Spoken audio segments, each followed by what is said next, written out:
কত দোষ করেছি, কত অন্যায় করেছি না বুঝে। এখন আমার উপায় কি?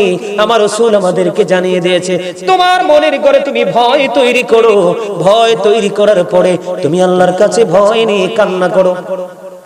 আল্লাহ রাসূল বলেছেন, মাছির মাথার সমপরিমাণ একটা ফোঁটা চোখের পানি যদি তুমি ফালাইতে পারো রে, তাহলে তোমার জন্য জাহান্নামের আগুন আমার আল্লাহ হারাম করে দিবে। জোরে জোরে করুন সুবহানাল্লাহ। তাহলে ভয় করার দরকার আছে নি? বন্ধ ভয় হৃদয়ে রাখবেন, বেশি বেশি করে বন্ধ নামাজ পড়বেন, বেশি বেশি করে কোরআন তেলাওয়াত করবেন। যত বেশি নামাজ পড়বেন তত বেশি গুনাহ ঝরবে রে। যত বেশি নবীর প্রেমে দরুদ পড়বেন তত বেশি আপনার গুনাহ ঝরে যাবে। যত বেশি আপনি কোরআন তেলাওয়াত করবেন আপনার গুনাহ তত বেশি ঝরে পড়ে যাবে। জোরে জোরে বলুন না সুবহানাল্লাহ। বন্ধুরে আমার, আমি আপনাদেরকে একটুখানি এক্সাম্পল দেই, জাহান্নাম কত ভয়ঙ্কর হবে বন্ধু। আল্লাহ রাব্বুল আলামিন কিন্তু জানিয়ে দিয়েছে, ইন্নাল মুনাফিকিনা ফিদ দারকিল আসফালি মিনান নার। আল্লাহ বলেছেন, the hypocrites will be in the lowest place of hell. Allah বলেছেন মুনাফিকদের ঠিকানা হবে জাহান্নামের একেবারে সর্বনিম্ন স্তরে। জোরে জোরে কন্না নাউজুবিল্লাহ। জাহান্নাম তো এমনিতেই যন্ত্রণার জায়গা, জাহান্নাম তো এমনিতেই দুঃখের জায়গা রে। এই জাহান্নামের মধ্যে সবচেয়ে নিকৃষ্টটা হবে মুনাফিকের ঠিকানা।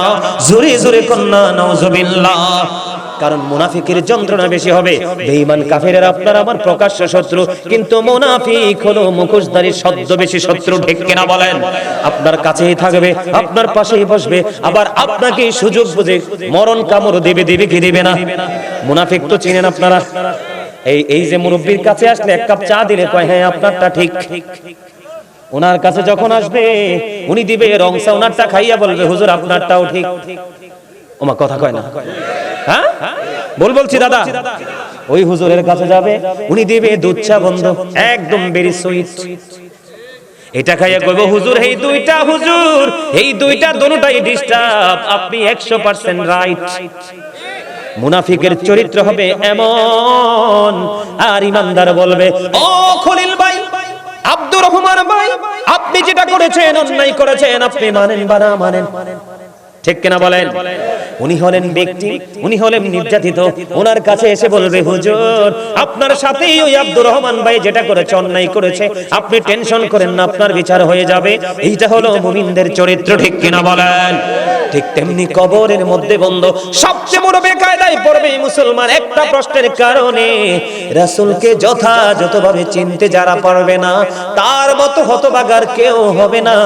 ও বন্ধু, ইমানদারের কবরে যাওয়ার পরে সে প্রশ্ন করার সঙ্গে সঙ্গে উত্তর দিয়ে দেবে। উত্তর যখন দিয়ে দেবে, ফেরেশতারা বলবে আমরা জানতাম তোমার উত্তরটা এমনই হবে। সুবহানাল্লাহ বলেন না? ফেরেশতারা কি বলবে? আমরা জানতাম। কালো বর্ণের নীল চক্ষু বিশিষ্ট দুইজন ফেরেশতা আসবে, ওই ডেড বডিটা মরা মানুষটাকে কবরে রাখার পরে প্রশ্ন করার সঙ্গে সঙ্গে বন্ধু উত্তর দিয়ে দেবে। ওই ফেরেশতা যখন উত্তর দিবে, হাদিস শরীফের মধ্যে এসেছে ফেরেশতারা বলবে আমরা জানতাম তোমার উত্তরটা এমনই হবে। এবার বন্ধু গায়েব থেকে সঙ্গে সঙ্গে আওয়াজ আসবে, ও ফেরেশতারা আমার ওই বান্দার কবরটাকে নূরের আলো দিয়ে ভরপুর করে দাও, তার কবরে জান্নাতের বিছানা বিছিয়ে দাও। ওই মুমিনের কবরটা দৈর্ঘ্যে লম্বাতে কিভাবে, আপনারা আঞ্চলিক ভাষায় কি বলেন এটাকে? লম্বা। আর এটাকে কি বলেন? আমরা না বলি প্রস্থ, দৈর্ঘ্য প্রস্থ। এটার আপনার আঞ্চলিক ভাষায় কি বলেন? পাশ বলেন, তাই তো? লম্বাতে হবে 70 গুণ, পাশে হবে 70 গুণ। কারণ সাধারণ মানুষের জন্য একটু প্রশ্ন করেছি, কিছু মনে করবেন না, কারণ সবাই তো এই ভাষাটা নাও বুঝতে পারে। ঠিক কিনা বলেন? আমার কথা হলো প্রত্যেকটা শ্রেণীর মানুষ আজকের ওয়াজ বুঝে যেতে হবে। আজকের ওয়াজ যেন হয় তার সারা জীবনের জন্য শিক্ষা।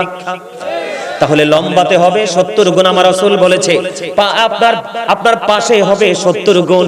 70 কি কম না বেশি? ও বন্ধু, দৈর্ঘ্যে এবং প্রস্থে লম্বাতে পাশে 70 গুণ প্রশস্ত হয়ে যাবে, কবরটা নূরের আলোয় আলোকিত হয়ে যাবে, জান্নাতের সুঘ্রাণ বইতে থাকবে। ও বন্ধু, তখন